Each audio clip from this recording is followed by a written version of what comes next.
Hello, and welcome to the Speak 30 Challenge.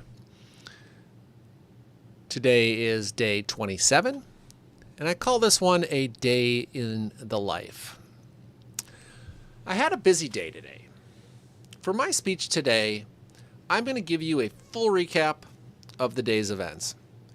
And I started writing this in the morning, and so I didn't really know how everything was going to go, but everything went really well. And I was able to go through the day with a little bit more presence of mind because I knew I was going to give a speech about this.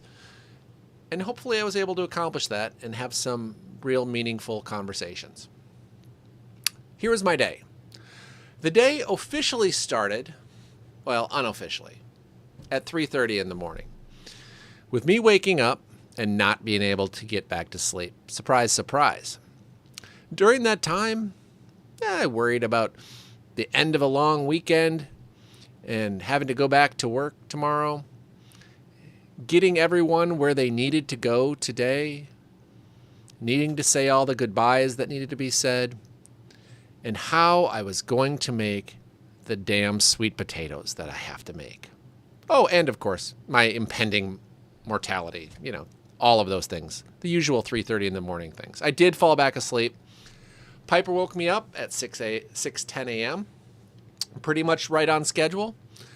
I was then off to the races this morning to get bread in the oven, to bring over to Tutu's for brunch, and then also get going on that sweet potato casserole. I figured out actually at 3:30 in the morning, because I was still deciding that I was going to use our Instant Pot to make the sweet potato casserole, because last year our slow cooker broke, and I'd always made this recipe in the slow cooker. And I was able to start it here, cook it for 90 minutes, and then finish it when I got to April's brother for Thanksgiving. After this, I got dressed, walked the dogs, and most importantly, made sure the kids were moving so that we could get out of the house by 8:30 to get to Tutu and Larry's by 10. My kids today were fantastic in terms of being where they needed to be, not needing to be yelled at or let's get going. So maybe they're growing up. I don't know. But I was very thankful for that. Because Josie needed to get back a little bit earlier than everyone else, than April and I did, for her boyfriend's birthday, we ended up taking 2 cars to Minneapolis. And this actually is a bit of an upside. I realize it's wasteful, but that means there was the kids' car and April and I were in a car. And that also means that April and I can listen to podcasts that we want to listen to without anybody wanting to gain control of the radio or stop for food or any of that. And so we were able to drive in relative peace to my mom's. On the way, we actually listened to a podcast about marriage. And it was a good podcast. It started out with a woman. She was a historian, and she talked about the changing role of marriage over the last several hundred years. From one that was really the institution designed to increase the couple coming together and to produce children and food so that hopefully they would survive. To now, our modern view that marriage is about romantic love. The second person they had on this podcast was a social psychologist, and he talked about how marriage in the modern sense is really difficult because this person that you marry, this is the one, they need to be helpful and help provide for the family. You need to be romantically attracted to them throughout the course of your marriage. But now it's almost that we are expecting our partner to help us achieve our idealized self, and then we are supposed to be doing that for the other. This best self is a really high bar to set. And for a single person, it may not be achievable. or at least not with a lot of honest communication and hard work. At least that's what this gentleman was describing. We got to my mom's house, and she lives near the airport by Minneapolis, around 10 a.m. for brunch. Ever since my oldest sister had kids, and she was the first on my side of the family to have kids, my mom has been called Tutu, which is Hawaiian for grandmother. My sister and her family live in Hawaii. Now, my dad died in 2001, and a couple years ago, my mom remarried to another widower by the name of Larry. Very nice guy. Brunch was nice. My mom always puts out too much food. But the food she puts out is fantastic because it's the same really good food that you had the last time there was a brunch. There are only so many things on the menu, and they're always, or almost always, predictable in a very yummy way. We had scrambled eggs, sausage, and of course, cheesy potatoes. It was a nice time for Tutu to spend with her grandkids, especially Sam, who she hasn't seen in, 6-8 months. And we stayed there till 11:30. And then it was time to head over to finish eating so that we could head over to eat, I guess, for what was, I believe, at least our third Thanksgiving in the last week at April's brother, Mitch, and his family. All of April's siblings, spouses, nieces, nephews, they were there.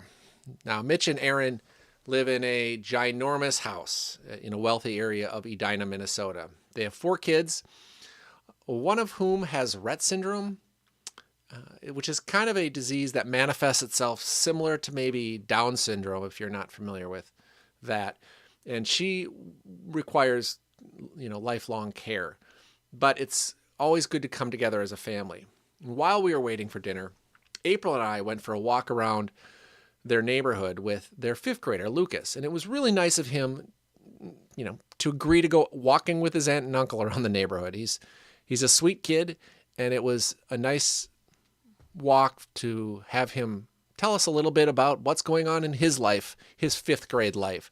And I really am grateful for that. Another thing I was grateful for is April's brother, Mitch, who is the CFO of a regional bank. He kindly gave the full story to Sam about a long and ongoing complex legal problem that his company is currently going through. And I really think Sam appreciated hearing this. And I know that I think Mitch was always glad to have somebody to tell these stories to, because Sam was able to then make some connections between things that he's learning in the classroom and things that are happening in the corporate world. So that was kind of cool. Dinner consisted of copious amounts of food, including all of the Thanksgiving favorites. Mitch also made a delicious ham. Everybody who comes to these events, they bring their own signature, special, well-known dish, like Sarah's buns or Carla's pumpkin bars. And of course, I am stuck with the sweet potato casserole. All in all, dinner was a big success. But because you end up eating so much food at these events, afterwards you don't really want to talk to people. You just want to go curl up on the couch and turn on the Hallmark channel and maybe watch a little bit of a Christmas movie. And that maybe did happen for me. We had to leave by 3:45 to get Sam to the airport. Now, in hindsight, we could have left a lot earlier because I was expecting this mad rush with cars and long lines and waiting in security, but all in all, it wasn't nearly that bad. It was interesting, though. I was kind of thinking about how the airport has the drop-off process for departures at Minneapolis Airport. It doesn't lend itself to long emotion-filled goodbyes. It's almost impossible to have a drawn-out, emotion-filled goodbye when you're double parked or triple parked and a cop is just waving you over, telling you to move along before they give you a ticket. Anyway, we got Sam dropped off, and then from there we went and dropped Bernie off at the University of Minnesota. At least there we were able to park, help her carry in her stuff, and give her a proper goodbye. On the bright side, we're going to see our kids again soon. The drive home actually went really fast because April and I were listening to another podcast where where the host interviewed a bunch of different speakers on issues related to cancel culture in society. And this was actually a good segue back into our jobs. And, we got home back to our normal life in our quiet house filled with order and predictability now that all the kids were gone. But here we are. Here I am now. And on the bright side, like I said, we will see our family again soon. We'll all be reunited at Christmas, and that's just a few weeks away. And as much as I ate today, I probably won't need to eat again until Christmas. Have a great day.